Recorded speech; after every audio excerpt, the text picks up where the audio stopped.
ನೋಡಿ, ಇದು SSS board. ಇದರಲ್ಲಿ SSS IC ಆಗ್ತಿಲ್ಲ ಅಂತ ಕಂಪ್ಲೇಂಟ್ ಇತ್ತು. ಇದರಲ್ಲಿ ಬೋರ್ಡಲ್ಲಿ ಡಿಸೈನಲ್ಲಿ ಸ್ವಲ್ಪ ಚೇಂಜ್ ಮಾಡಿದ್ರು ಅವರು.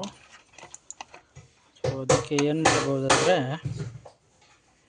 ಈ ಕಡೆ ಟ್ರಾನ್ಸಿಸ್ಟರ್ಸ್ ಕೊಟ್ಟಿದ್ದಾರೆ 3. ಆ ಟ್ರಾನ್ಸಿಸ್ಟರ್ದು ಲೂಪಿಂಗ್ ಮಾಡಿಬಿಡಿ, ಹಿಂಗೆ ಡೈರೆಕ್ಟ್ ಮಾಡಿಬಿಡಿ. ಆಮೇಲೆ ಡಿಸ್ಪ್ಲೇ ಪಾಯಿಂಟಲ್ಲಿ 1 2 3 4 ಫೋರ್ತ್ ಒಂದು ಮೇಲ್ಗಡೆಯಿಂದ ಟ್ರ್ಯಾಕು, ಇದನ್ನು ಕಟ್ ಮಾಡಿಬಿಡಿ. ಇಲ್ಲಿಗೆ ಸಪ್ಲೈ ಬರಬಾರ್ದು ಮುಂದಕ್ಕೆ. ತಿರ್ಗಾ 6ನೇ ಪಾಯಿಂಟಲ್ಲಿ ಕೆಳಗಡೆ ಸೈಡ್ ಕಟ್ ಮಾಡಿ, ಇಲ್ಲಿ ಕಟ್ ಮಾಡಿ, ಮುಂದಕ್ಕೆ ಸಪ್ಲೈ ಬರಬಾರ್ದು ಇಲ್ಲಿಗೆ. ಈ ಕಡೆಯಿಂದ 2 ವೈರ್ ತಗೊಳ್ಳಿ.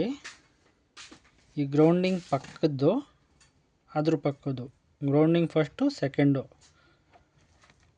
ಈ ಫಸ್ಟ್ನೇದಿರೋದು ಬಂದ್ಬಿಟ್ಟು 4ನೇ ಪಾಯಿಂಟಿಗೆ ಹೋಗಬೇಕು, ಸೆಕೆಂಡ್ನೇದಿರೋದು ಬಂದು 6ನೇ ಪಾಯಿಂಟ್ಗೆ ಹೋಗಬೇಕು.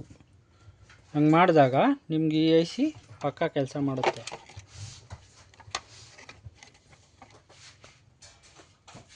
Thank you.